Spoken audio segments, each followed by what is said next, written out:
अस्सलामुअलैकुम। लास्ट मैंने लेक्चर में आपको बताया कि क्या क्रोमोसोम्स की टर्मिनोलॉजीज का बताया कि क्रोमोसोम्स क्या होते हैं, क्रोमेटिड्स क्या हैं, सिस्टर क्रोमेटिड्स, होमोलोगल क्रोमोसोम्स, ये सारी चीज़ें मैंने आपको बताई। आज जो है हम मज़ीद आगे की डिस्कशन करेंगे। मैं हूं तला सलीम और मैं बात कर रहा हूं वी ट्यूशन से, जो कि पाकिस्तान का पहला free of cost learning platform है। अगेन ये कि आपको वीडियो के दौरान कोई भी चीज़ नोट डाउन करने की ज़रूरत नहीं, क्योंकि तमाम चीज़ें, लेक्चर्स, ये प्रेजेंटेशन हमारी वेबसाइट btutions.com पर मौजूद है, जिसका लिंक डिस्क्रिप्शन बॉक्स में मौजूद है। All you need to do is just to sign up and avail all the lectures at free of cost. So हम लेक्चर अब शुरू करते हैं और हम चैप्टर 6 क्रोमोसोम्स एंड डीएनए पढ़ रहे थे। आज हम इसका लेक्चर 2 पढ़ेंगे, composition and ultra structure of chromosomes. यानी ये बात हो गई कि क्रोमोसोम्स में क्या चीजें हैं। अब ये कि क्रोमोसोम्स बनता किससे है, कॉम्पोजिशन क्या है क्रोमोसोम की, तो हम यही सारी चीजें देखेंगे। सबसे पहले तो क्रोमोसोम से आपकी बुक से ही ली हुई है डायग्राम। क्रोमोसोम्स जो है वो तीन चीजों से मिलकर बना है, DNA, protein and RNA. DNA 30 to 40%, protein 50 to 65 और आरएनए 1 to 10। आपकी 5 ईयर में या आपके पास पेपर्स में कभी ये क्वेश्चन आ जाते हैं कॉम्पोजिशन ऑफ क्रोमोसोम्स, तो आप ये चार्ट बना सकते हैं। तो अच्छा, अब डीएनए की बात करें जहां तक, तो डीएनए जो है वो उसका यानी बेसिक जो आप कह सकते हैं बेसिक उसका यूनिट जो है वो न्यूक्लियोटाइड कहलाता है। तो DNA is composed of billions of nucleotides, और हर न्यूक्लियोटाइड तीन चीजों से मिलकर बनता है, phosphoric acid, deoxyribo sugar, nitrogenous base. अच्छा, अब यहाँ पर ये एक न्यूक्लियोटाइड का स्ट्रक्चर मैं बता रहा हूँ, फॉस्फोरिक एसिड, डीऑक्साइरिबो शुगर और नाइट्रोजनस बेस। ये इन केस ऑफ डीएनए है। अगर आरएनए होता है तो उसमें यहाँ पे राइबोज शुगर होती है और नाइट्रोजनस बेस में यूरेसिल होता है यहाँ पर। अच्छा, अब न्यूक्लियोटाइड्स जो है याद रखिएगा वो तीनों चीजें हैं। अगर न्यूक्लियोसाइड्स हो तो अगर मैं फॉस्फोरिक एसिड हटा दूं तो ये कहलाता है न्यूक्लियोसाइड्स, एस फॉर साइड। अब phosphoric acid, deoxyribo sugar and nitrogenous base, ये नाइट्रोजनस बेस जो है ये चार होती हैं, adenine, guanine, cytosine and thymine. Adenine always pairs with thymine and cytosine pairs with guanine. अब हम चलेंगे कि अल्ट्रा स्ट्रक्चर क्या है, यानी अब क्रोमोसोम्स की मजीद डिटेल में जाते हैं। तो यूकैरियोटिक ऑर्गेनिज्म में तकरीबन 60% प्रोटीन और 40% डीएनए होता है, और कुछ स्मॉल अमाउंट आरएनए की भी मौजूद होती है। साथ ही साथ ये क्या डीएनए डुप्लेक्स है, मतलब ये कि डीएनए आप यूं समझ लें दो धागे आपस में उनको एक दूसरे पर कॉइल कर दो, तो ये इस तरीके से डीएनए का स्ट्रक्चर होता है। तो और ये जो स्ट्रैंड है ये अनब्रोकन रहता है, यानी ये कि मुसलसल चलते रहता है, कहीं से बीच में टूटा नहीं होता ये। और अगर मैं इसको सेल में क्योंकि मौजूद है, सेल में आप देखेंगे सेल आपको माइक्रोस्कोप से देखना पड़ रहा है, उसके बाद न्यूक्लियस जो है, और उसके बाद और मजीद अंदर क्रोमोसोम्स। तो ये इतना ज्यादा टाइटली पैक है, अगर मैं इसको अनवाइंड कर देता हूँ यानी सिंपल स्ट्रेच कर देता हूँ, तो तकरीबन जो डीएनए है वो 7 फीट का एक डीएनए बनेगा, एक सेल की मैं बात कर रहा हूँ।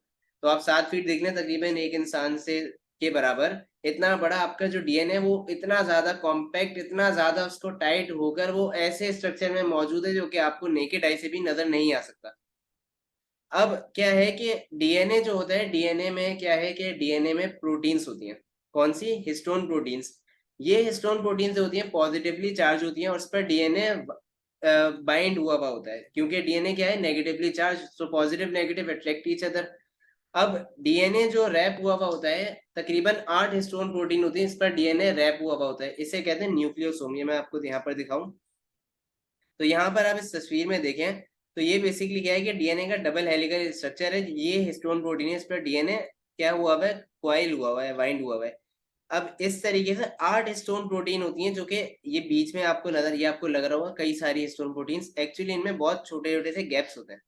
इसको मैं इस तरह दिखाता हूँ कि यानी समझ लें कि ये हैं 8 आपकी हिस्टोन प्रोटीन्स, 1 2 3 4, और इसके पीछे ही यानी 8 प्रोटीन्स मौजूद हैं, दो यानी 4 पीछे मौजूद हैं। अब इनके ऊपर क्या है कि इनके ऊपर डीएनए बाइंड हुआ है, इस तरह, जैसे मैं कह लूँ इस तरह डीएनए बाइंड हुआ है।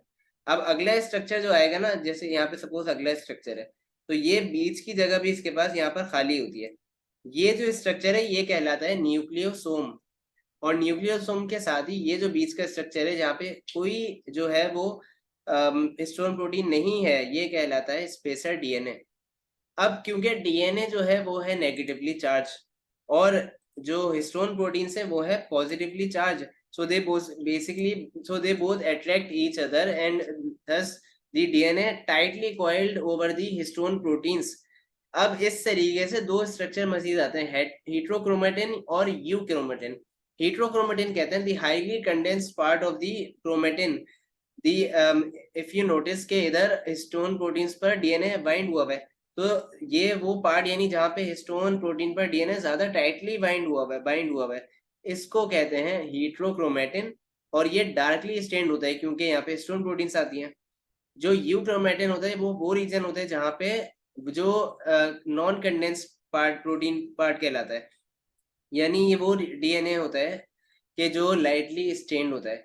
अच्छा, एक बात याद रखें कि हेट्रोक्रोमेटिन यूक्रोमेटिन में एक सबसे बड़ा जो मेजर डिफरेंस है वो ये है कि हेट्रोक्रोमेटिन जो होता है इसमें जो डीएनए मौजूद है वो कभी एक्सप्रेस नहीं होता, यानी कि आपकी बॉडी में जो प्रोटीन्स बन रही हैं रेगुलर बेसिस पर, आप काम कर रहे हैं, आपको कई तरीके की प्रोटीन्स चाहिए, वो प्रोटीन्स एक तरीके के पूरे प्रोसेस के थ्रू बनती हैं। तो उस प्रोसेस में डीएनए की वही मैसेंजर आरएनए कॉपी लेकर जाता है, ट्रांसलेशन वगैरह होती है। तो इस पूरे प्रोसेस में जो डीएनए का पार्ट यानी जिससे इंफॉर्मेशन ली जाती है वो है यूक्रोमेटिन। ये वो पार्ट होता है जो कि हमेशा एक्सप्रेस होता है, यानी इससे इंफॉर्मेशन जाती है।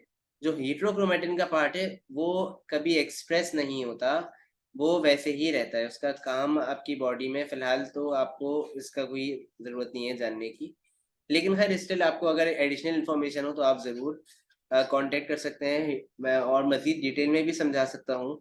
तो यहाँ पर लेक्चर भी ख़त्म होता है, और कोई भी चीज़ आपको मज़ीद डिटेल में समझनी हो तो आप मुझसे व्हाट्सएप कम्युनिटी पर पूछ सकते हैं। बिफोर एंडिंग द लेक्चर एक और चीज़ मैं बताता चलूँ कि यहाँ पर देखिए हिस्टोन प्रोटीन्स ये जो थी बेसिकली बाइंड हो गई थी। अब आप देखेंगे यहाँ पर ये कॉइलिंग हुई भी है। अब इस कॉइलिंग के बाद एक और कॉइलिंग होती है, सुपर कॉइलिंग कहते हैं, और ये सुपर कॉइलिंग हुई भी है मज़ीद। यानी यूँ समझ लें कि आप एक धागा लें और एक धागे को एक बीडेड स्ट्रक्चर्स आप कोई भी यानी छोटी-सी गेंदों पर आप लपेट दें उनको। उसके बाद क्या करेंगे आप एक यानी आपको एक ऐसा लगेगा बीडेड, जैसे आपको सिर्फ़ बॉल सी नज़र आना शुरू हो जाएँगी। अब बज़ाहिर तो उनके ऊपर डीएनए रैप हुआ हुआ है, ये धागा रैप हुआ हुआ है। अब क्या करेंगे आप उसको भी मज़ीद टाइटली कॉइल कर देते हैं एक दूसरे पर। अब क्या होगा कि आपको एक क्लस्टर सा बनना शुरू हो जाएगा। फिर क्या करें आप उसको मज़ीद एक और सुपर कॉइल दे दें। तो इतना ज़्यादा सुपर कॉइल होता है, यानी अब आप फिर आप बोलेंगे भई ये हमारे बस में नहीं है। सो इसी तरह बहुत ज़्यादा टाइटली कॉइल होकर फिर जाके एक क्रोमोसोम का स्ट्रक्चर बनता है। तो यहाँ पर लेक्चर एंड होता है। अगर आपको कोई भी क्वेरी हो, कोई भी चीज़ हो, अम, कोई आपको सजेशन देना हो तो आप व्हाट्सएप कम्युनिटी पर दे सकते हैं। इसके अलावा वीडियो पसंद आई तो लाइक एंड सब्सक्राइब करें, और लेक्चर डाउनलोड करने के लिए हमारी वेबसाइट vtutions.com विजिट करें। सो आपका देखने का बहुत शुक्रिया। फिलवक्त के लिए मुझे दीजिए इजाज़त। अपना बहुत ख़याल रखें। अल्लाह हाफ़िज़।